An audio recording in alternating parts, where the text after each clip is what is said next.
Hi, ചേർന്നാട്ട് ബ്ലോഗിൻ്റെ പുതിയ വീഡിയോയിലേക്ക് എല്ലാവർക്കും ഏറ്റവും സ്നേഹത്തോടു കൂടി സ്വാഗതം ചെയ്യുന്നു. നമ്മൾ ഇന്നത്തെ വീഡിയോയുടെ പ്രത്യേകത എന്താണെന്ന് വെച്ചാൽ ശീതകാല പച്ചക്കറികൾ നടേണ്ട സമയമായി. സെപ്റ്റംബർ മാസമാണ്. സെപ്റ്റംബർ, ഒക്ടോബർ ഈ മാസമാണ് ശീതകാല പച്ചക്കറികൾ നമ്മൾ നടേണ്ടത്. കോളിഫ്ലവർ നമുക്ക് നടാം, ക്യാബേജ് നടാം, ക്യാരറ്റ് നടാം, ബീറ്റ്റൂട്ട് നടാം. ഇതൊക്കെ നടേണ്ട സമയമാണ്. ഈ സമയത്ത് നമുക്ക് നട്ടു കഴിഞ്ഞാൽ നമുക്ക് ജനുവരി, ഫെബ്രുവരി ഒക്കെ അതിൻ്റെ വിളവെടുക്കാൻ പറ്റിയ സമയമാണ്. ഇപ്പോൾ ഏകദേശം മഴയൊക്കെ അങ്ങ് തീർന്ന് അത്യാവശ്യം വെയിൽ കാര്യങ്ങളൊക്കെ ആയി. അപ്പം അതുകൊണ്ട് ഈ സമയത്ത് നമ്മൾ നട്ടു കഴിഞ്ഞാൽ തീർച്ചയായിട്ടും നമുക്ക് നല്ല വിളവുകൾ നമുക്ക് ലഭ്യമാവും. ചിലർക്ക് സംശയമുണ്ട്, ക്യാബേജ് വഴി ഉണ്ടാവുമോ, കോളിഫ്ലവർ ഉണ്ടോ, ക്യാരറ്റ്. കഴിഞ്ഞ വർഷം എനിക്ക് ധാരാളം കോളിഫ്ലവറും ധാരാളം ക്യാബേജും അതുപോലെ തന്നെ ക്യാരറ്റും നമുക്ക് ഉണ്ടായതാണ്. അപ്പോൾ എല്ലാവരും ഒരുപാട് പേര് ഇതുപോലെ കൃഷി ചെയ്യുന്നവരുണ്ട്. ഈ കോളിഫ്ലവർ ആയാലും ക്യാബേജ് ആയാലും ക്യാരറ്റ് ആയാലും കൃഷി ചെയ്യുന്നുണ്ട്. അപ്പം നമ്മുടെ അടുക്കള തൊട്ട് നമുക്ക് ആവശ്യമുള്ള ക്യാബേജ് ആയാലും കോളിഫ്ലവർ ആയാലും ക്യാരറ്റ് ആയാലും ബീറ്റ്റൂട്ട് ആയാലും ഉരുളക്കിഴങ്ങായാലും ഒക്കെ നമുക്ക് തന്നെ കൃഷി ചെയ്തെടുക്കാം. ആ കൂട്ടത്തിൽ നമുക്ക് സവോള നടണമെങ്കിൽ, അല്ലെങ്കിൽ വലിയ ഉള്ളി നടണമെങ്കിൽ, ചെറിയ ഉള്ളി നടണമെങ്കിൽ, വെട്ടുള്ളി നടണമെങ്കിൽ ഒക്കെ നമുക്ക് ഈ സമയത്ത് നമുക്ക് അപ്ലൈ ചെയ്യാൻ പറ്റുന്നതാണ്. അപ്പോൾ നമുക്കിനി വീഡിയോയിലേക്ക് കിടക്കാം. ഓക്കെ, അപ്പോൾ നമ്മൾ പ്രത്യേകം ശ്രദ്ധിക്കേണ്ട ഒരു കാര്യം, ക്യാരറ്റ് നടുമ്പോൾ നമ്മുടെ ഗ്രോ ബാഗിലായാലും ചട്ടിയിലായാലും ഒരു കാരണത്താലും ഇതേക്കുറിച്ച് ചെറിയ കല്ല് പോലും കുഞ്ഞു കല്ല് പോലും വരാൻ പാടില്ല. അതിനെ വളരെ സൂക്ഷ്മമായിട്ട് നമ്മൾ മാറ്റിയിട്ട് ക്യാരറ്റൊക്കെ നടുമ്പോൾ തീർച്ചയായിട്ടും നല്ല ഇളക്കമുള്ള, വെള്ളം ഒഴുകി പോകുന്ന, വാർന്നു പോകുന്ന, അല്ലെങ്കിൽ വെള്ളം കെട്ടിക്കിടക്കാത്ത രീതിയിലുള്ള മണ്ണായിരിക്കണം നമ്മൾ. പ്രത്യേകിച്ച് മണൽ കൂടുതലുള്ള മണ്ണാണെങ്കിൽ ആണ് ക്യാരറ്റ് നന്നായിട്ടുണ്ടാവുകയുള്ളൂ. ക്യാരറ്റിൻ്റെ ഒരു പ്രത്യേകത, ഒരു കുഞ്ഞ് കല്ലുണ്ടെങ്കിൽ പോലും അതിൻ്റെ വേര് അങ്ങോട്ട് വളഞ്ഞു പോകും. മറ്റൊരു പ്രത്യേകത, ക്യാരറ്റ് ഒരിക്കലും നമ്മൾ തൈ ആയിട്ട് പറിച്ച് നമ്മൾ വെക്കരുത്. തൈ ആയിട്ട് പറിച്ച് വെച്ചാലുള്ള കുഴപ്പമെന്ന് വെച്ചാൽ അതിന് ഒറ്റ വേര് മാത്രമേ ഉള്ളൂ. ആ ഒരു വേര് പോയി കഴിഞ്ഞാൽ പിന്നെ ക്യാരറ്റ് ഉണ്ടാവുകയില്ല.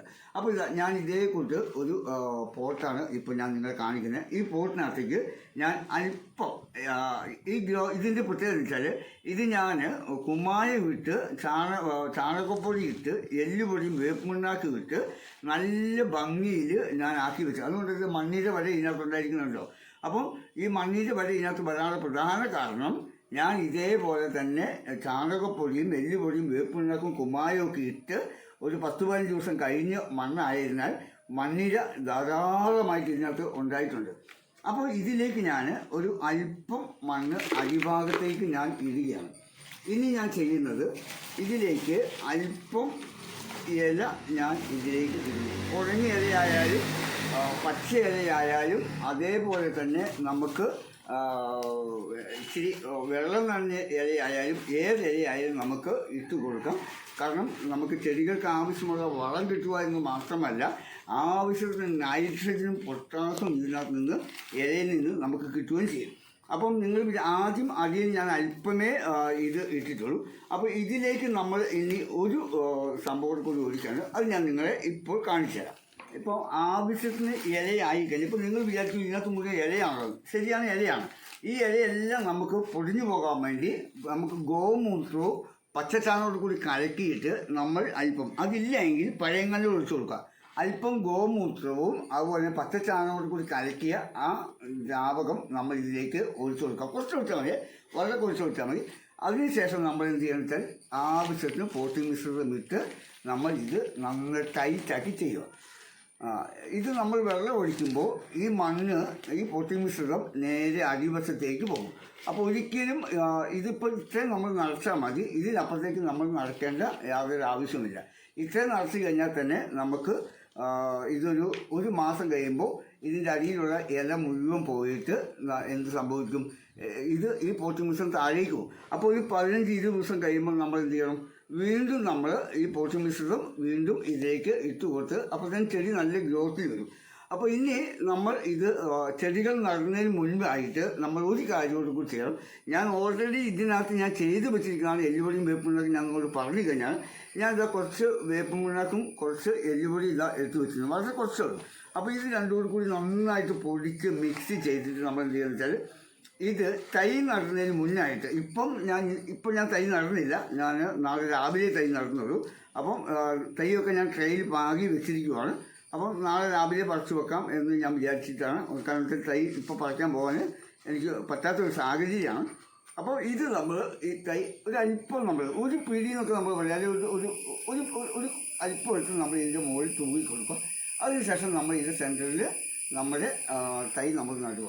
അപ്പോൾ ആ തൈ നട്ട് കഴിയുമ്പോൾ തീർച്ചയായിട്ടും നമുക്ക് ഇതുപോലെ നല്ല രീതിയിൽ നമുക്ക് ഞാൻ ഈ പറഞ്ഞ ക്യാബേജ് ആയാലും കോളിഫ്ലവർ ആയാലും ക്യാരറ്റ് ആയാലും നമുക്ക് കിട്ടും. ഇപ്പോൾ നമ്മൾ ചിന്തിക്കേണ്ട ഒരു കാര്യം വെച്ചാൽ ഇതിനകത്ത് ഒരു തൈ മാത്രം വെച്ചാൽ പോരാ. ഇപ്പോൾ ക്യാരറ്റാണ് വെക്കുന്നതെങ്കിൽ ഇതിനകത്ത് 1, 2, 3, 4 തൈ ക്യാരറ്റ് വെക്കാം.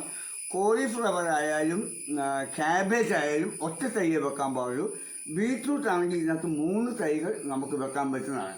അതേപോലെ തന്നെ നമ്മുടെ ഉരുളക്കിഴങ്ങാണെങ്കിലും 3 എണ്ണം നമുക്ക് ഇതിനകത്ത് വെക്കാം. പക്ഷേ ക്യാബേജും കോളിഫ്ലവറും ഒറ്റ തൈ മാത്രമേ വെക്കാൻ പാടുള്ളൂ. ഇത് സുഡോമോണസ് ആണ്. ഞാൻ ഈ സുഡോമോണസിൻ്റെ ഒരു 10 ഗ്രാം എടുത്തിട്ട് 1 ലിറ്ററുള്ള എൻ്റെ പമ്പിലേക്ക് ഞാൻ ഇടുകയാണ്. 10 ഗ്രാം മാത്രം എടുക്കുന്നത്. ഈ സുഡോമോണസ് ഇടുന്നതിൻ്റെ പ്രത്യേകത വെച്ചാൽ നമ്മുടെ കൂടുതൽ ചെടികൾക്ക് ആരോഗ്യം ലഭിക്കത്തക്ക രീതിയിൽ വൈറ്റമിൻസ് കിട്ടാനും അതേപോലെ തന്നെ കീടബാധകളൊന്നും വരാതിരിക്കാനുമാണ് നമ്മൾ സൂഡോമോണസ് ഉപയോഗിക്കുന്നത്. മാത്രമല്ല ചെടികൾ അതിശക്തമായിട്ട് വളർന്നു വരികയും ചെയ്യും.